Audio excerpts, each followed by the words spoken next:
Hello friends, welcome back to RJM online classes. RJM preparation YouTube চ্যানেলে রোজ রাত 8টার special GK ক্লাসে তোমাদের সকলকে জানাই স্বাগত, যেখানে আমরা ওয়েস্ট বেঙ্গল পুলিশের সমস্ত পরীক্ষা, যেখানে west Bengal constable, lady constable, sub inspector, Kolkata police constable, jail police, wireless operator, আবগারি দপ্তর, প্রত্যেকটা পরীক্ষার প্রশ্নপত্র কিন্তু ডিসকাস করছি। আমরা লাস্ট ক্লাসে যেখানে ছেড়েছিলাম, অর্থাৎ এক্সাইজ পরীক্ষার, এক্সাইজ ডিপার্টমেন্টের পরীক্ষা 2019-এর যে প্রশ্নপত্র, সেটারই আজকে একটা লাস্ট পার্টটা আলোচনা করব, তারপর আমরা অন্য একটা প্রশ্নপত্রে যাব। তো সেখান থেকেই শুরু করছি, অর্থাৎ গতকাল যেখানে শেষ করেছিলাম সেখান থেকে শুরু করছি। আজকের সেটের প্রথম প্রশ্ন তোমরা পেয়ে যাচ্ছ, কী রয়েছে বলেছে, আরাবল্লী পর্বতমালা ভারতবর্ষের কোন রাজ্যে অবস্থিত? আরাবল্লী ভারতবর্ষের এক অন্যতম প্রাচীন, বা বলা যেতে পারে যে ভঙ্গিল পর্বত, তার পাশাপাশি ক্ষয়জাত পর্বত। ঠিক আছে, তো এই আরাবল্লী পর্বতমালা ভারতবর্ষের কোন রাজ্যে অবস্থিত? রাজস্থান, অন্ধ্রপ্রদেশ, হিমাচল প্রদেশ নাকি গুজরাট? সঠিক উত্তর রাজস্থান। একটা কথা মনে রাখতে হবে যে ডাব্লিউবিপির ক্ষেত্রে একটা জিনিস কিন্তু পরিষ্কার, ঠিক আছে, এই কথাটা তোমাদেরকে একদম হলপ করে বলতে পারি, প্রচুর কোয়েশ্চেন রিপিট আছে। 2012 থেকে শুরু করে আমরা যখন এই প্রিভিয়াস ইয়ার্স কোয়েশ্চেন্সগুলোকে রেডি করছিলাম, প্রচুর কোয়েশ্চেন্স রিপিট আছে, প্রচুর কোয়েশ্চেন্স, একের পর এক প্রশ্ন সেখানে তোমরা দেখতে পাবে, প্রচুর প্রশ্ন রিপিট আছে বারংবার, এবং বছরের পর বছর সেগুলো ঘুরিয়ে ঘুরিয়ে প্রশ্নগুলো কিন্তু দেওয়া হয়েছে। তাই প্রিভিয়াস ইয়ার্স কিন্তু প্র্যাকটিস অবশ্যই করে যাবে পরীক্ষার আগে, এটা তোমাদের জন্য খুব বেশি হেল্পফুল। ঠিক আছে, আচ্ছা, এই আরও বললে কিন্তু প্রাচীন ভঙ্গিল পর্বতেরও উদাহরণ, ভারতবর্ষের মধ্যে থাকা প্রাচীন ভঙ্গিল পর্বত। কংগ্রেসের প্রথম ভারতীয় মহিলা প্রেসিডেন্টকে, যে বলি যখনই আমি কংগ্রেস নিয়ে প্রশ্ন আসে, আমি এই প্রশ্নটাও কিন্তু বলি, বারংবার বলি, যে কংগ্রেস থেকে কোন কোন প্রশ্নগুলো পড়বে। 10 থেকে 12টা কোশ্চেন আছে, সেগুলো ঘুরে ঘুরে আসে।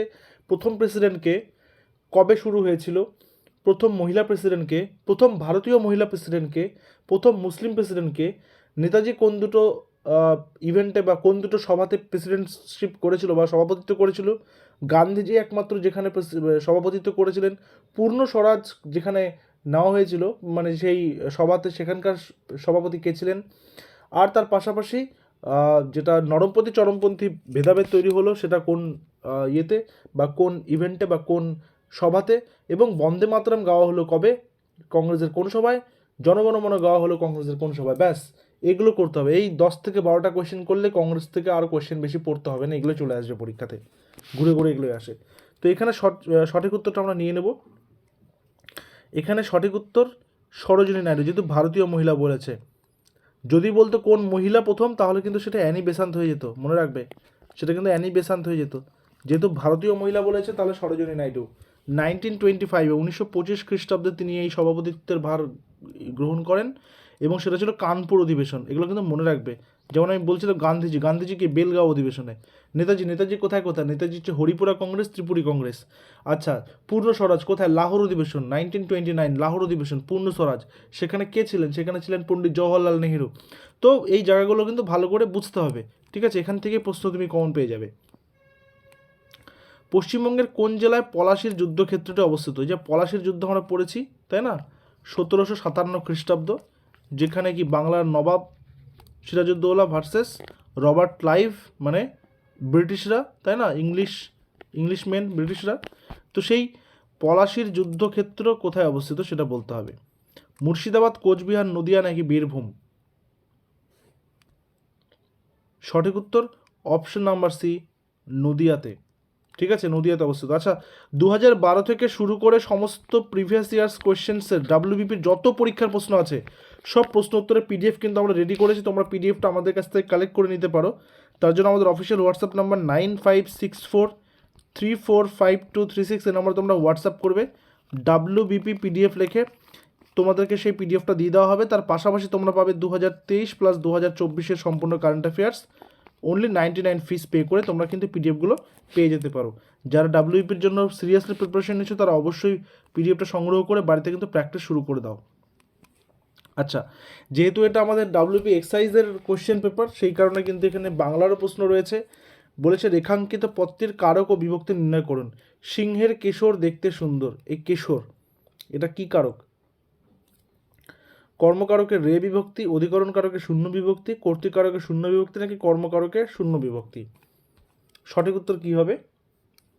সঠিক উত্তর হবে অপশন নাম্বার ডি, কর্মকারকে শূন্য বিভক্তি। কেন? কারণ যখন আমরা সেই ইয়েটাকে কি বা কাকে দিয়ে প্রশ্ন করব, কি বা কাকে দিয়ে প্রশ্ন করলে আমাদের কি আসবে? কর্মকারক আসবে। তাহলে সিংহের কি দেখতে সুন্দর, কি পেয়ে গেলাম? তাহলে সেটা হচ্ছে কর্মকারক। ঠিক আছে, নেক্সট, চুনোপুঁটি বাগধারাটির অর্থ নির্ণয় করো। চুনোপুঁটি, আমরা বলি না ও তো একটা চুনোপুঁটি, ও তো একটা রাঘব বোয়াল। মানে রাঘব বোয়াল মানে কি? এটা বিশাল পাওয়ারফুল ব্যাপার। চুনোপুঁটি মানে কি? ছোট, নগণ্য, সামান্য, তাই না? তাহলে সঠিক উত্তর কি হবে? সঠিক উত্তর হবে নগণ্য ব্যক্তি। চুনোপুঁটি মানে ছোটোখাটো ব্যাপার, এটা ওর কোনো মানে ক্ষমতা নেই এমন একটা ব্যাপার। নেক্সট, নিম্নলিখিত কোনটি শুদ্ধ বানান? মধুসূদন, তার আমি আরেকটু চাপিয়ে দিই, হ্যাঁ, ধয় দীর্ঘ শয় রস্যু, এখানে ধয় দীর্ঘ শয় দীর্ঘ, এখানে ধয় রস্যু শয় দীর্ঘ, এখানে ধয় রস্যু শয় রস্যু। মধুসূদন কি হবে সঠিক উত্তর? সঠিক উত্তর হবে অপশন নাম্বার সি, মধুসূদন। মধু হচ্ছে ম ধয় রস্যু, এটা মনে রাখবে, মধু বানান, তাহলে হয়ে গেল, তাই না? আচ্ছা, নেক্সট কি বলেছে?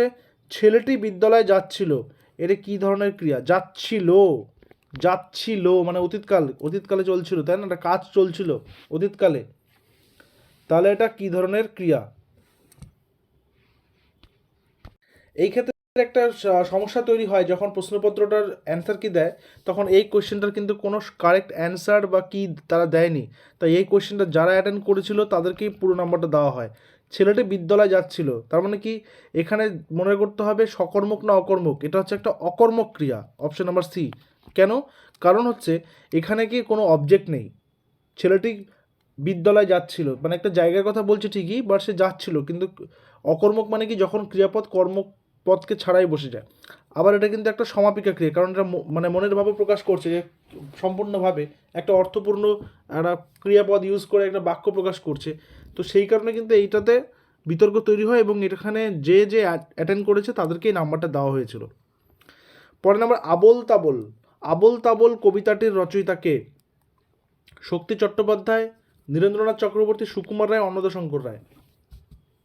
আবোল তাবোল যে কবিতার বই, তারপরে কবিতা রয়েছে, একটা হজ বড়ল কবিতার বই রয়েছে। সুকুমার রায় হচ্ছে সেই সমস্ত লেখার বলা যেতে পারে এক কথা জনক, বা বলা যেতে পারে একটা তিনি পথ প্রদর্শক। সো অপশন নাম্বার সি হচ্ছে এখানে সঠিক উত্তর, সুকুমার রায়। আষাঢ়ে গল্প, আষাঢ়ে গল্প বাগধারাটির অর্থ নিম্নলিখিত কোনটি? আষাঢ়ে গল্প মানে কি? আজব গল্প, আসল গল্প, প্রবন্ধ, আজগুবি গল্প, নাকি অন্য গল্প? আষাঢ় গল্প মানে কি? যেখানে অনেকে বলে না যে মানে মিথ্যা ভাষণ করা বা বাড়িয়ে বাড়িয়ে কোনো কিছুকে বলা, এক্সেসিভ এলাবোরেশন যেটাকে বলি আমরা, তো সেটা হচ্ছে আজগুবি গল্প, অপশন নাম্বার সি। নেক্সট, কোন বাঙালি সাহিত্যিক রসরাজ নামেও পরিচিত? রসরাজ, এই যে ছদ্মবেশ, ছদ্মবেশ তো না, সরি, ছদ্মনামগুলো, যে ছদ্মনাম নিয়ে যারা যারা রচনা করেন, তো কোন বাঙালি সাহিত্যিক রসরাজ নামেও বিখ্যাত হয়েছিলেন? শিবরাম চক্রবর্তী, তারাপদ রায়, হিমানীশ গোস্বামী, অমৃতলাল বসু। সঠিক উত্তর কি হবে?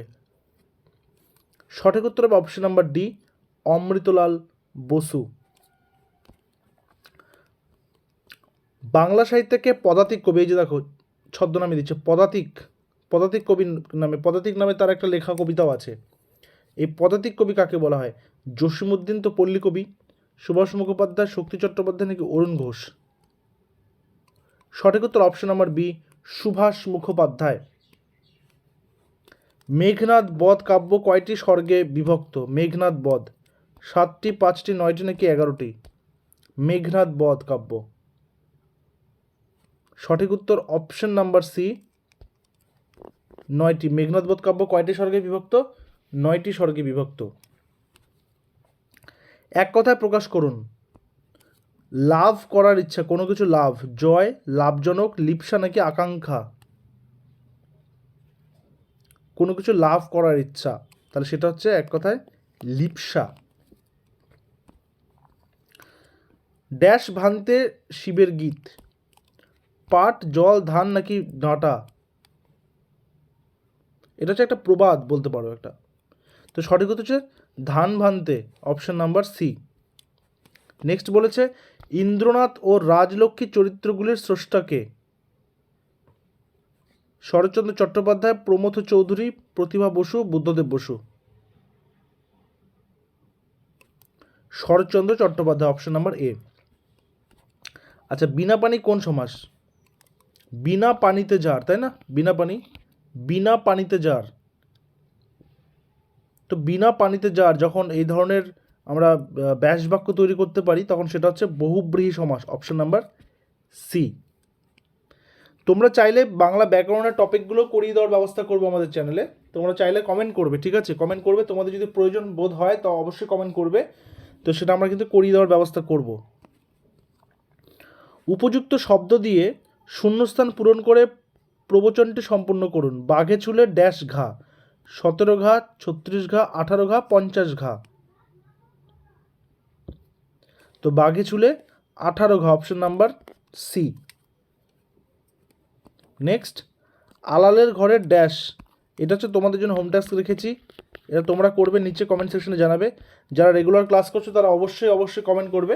তো আজকে আমাদের এই সেটটা শেষ হলো, আমরা আগামী দিনে আরও নতুন একটা এক্সামের সেট, কনস্টেবল পরীক্ষার একটা সেট আমরা আবার নিয়ে আসবো, সেটা ডিসকাস শুরু করব। তো দেখা হচ্ছে আবার পরবর্তী ক্লাসে। Till then stay connected with RGM preparation YouTube channel. Thank you very much.